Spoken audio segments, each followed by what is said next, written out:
It should have been a safe space for Jack growing up, but instead his experience at school sent him down a dark spiral. He says the school failed to protect him against a predator, and now a landmark High Court decision could deprive him and others with similar claims from seeking compensation. I was just scared more than anything, and confused, I suppose, and in a lot of pain. I must have been 11. Victim survivors should be entitled to claim damages from any institution that has caused or contributed to sexual abuse being committed against them. Sickening and serious allegations against the very institutions Australians should be able to trust. They knew he was doing this, and they still let him have access to students. Because of the High Court, potentially he may not have a claim against the school. This is the divine intervention which churches and institutions have been waiting for ever since the Royal Commission into Child Abuse. Depraved, opportunistic and evil, this is Stephen Stockdale Hall, former music teacher at Blackfriars Priory School in Adelaide. He was a predator, wasn't he? Absolutely. Convicted in 2005 and again in 2015 of historical child sex offences, among them 9 victims at Blackfriars, at least one boy aged under 12. Stockdale Hall was sentenced to 10 years jail for his first convictions, the judge himself describing him as a predator who targeted boys from dysfunctional backgrounds. I tended to isolate myself a little bit, and that being the case, I was the perfect victim. Jack, not his real name, alleges he was another of Stockdale Hall's victims. He doesn't want the world knowing who he is, but for the first time in 40 years, he's ready to tell his story. He approached me one morning while I was sitting outside the classroom and, showed me gay pornography. The year was 1985. Jack says Stockdale Hall had been dismissed from Blackfriars, but it's alleged he was allowed to return as a volunteer. Then he gave me a drink that must have had something in it, because I started feeling drowsy or heavy, I guess.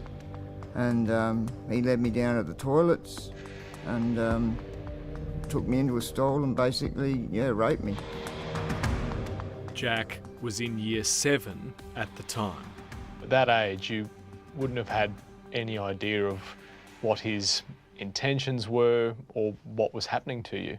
It's not like today. We didn't have social media, we didn't have Google, we didn't have, access to the sort of information that kids do today. You didn't question, because the teachers and they were like God. Jack claims it was the beginning of a spiral. He went from bright student to high school dropout. He turned to drugs, then crime. That one day set your life on a completely different path. Absolutely. It destroyed my life, destroyed my ability to function as a normal, productive member of society. For decades, he struggled with what he claims unfolded, never telling a soul of the sick sins he says he endured at Blackfriars. Why did you stay silent all those years? Humiliation, denial.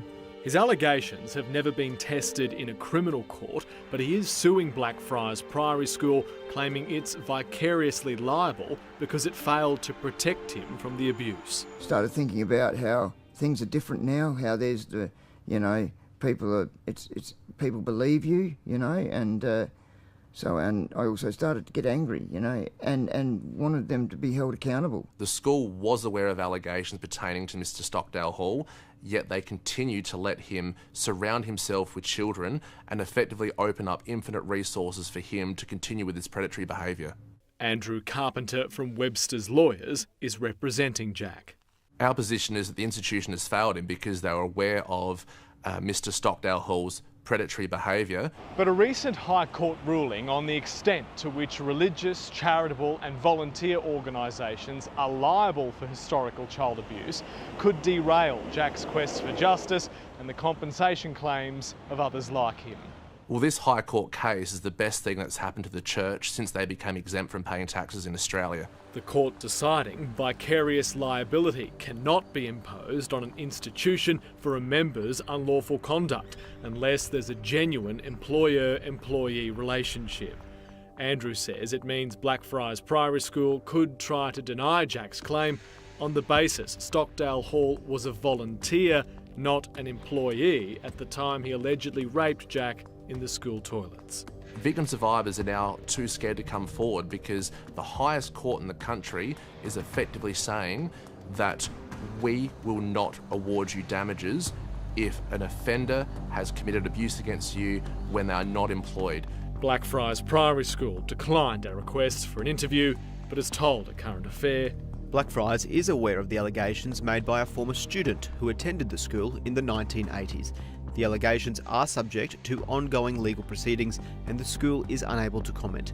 Blackfriars treats all historical allegations with the utmost seriousness.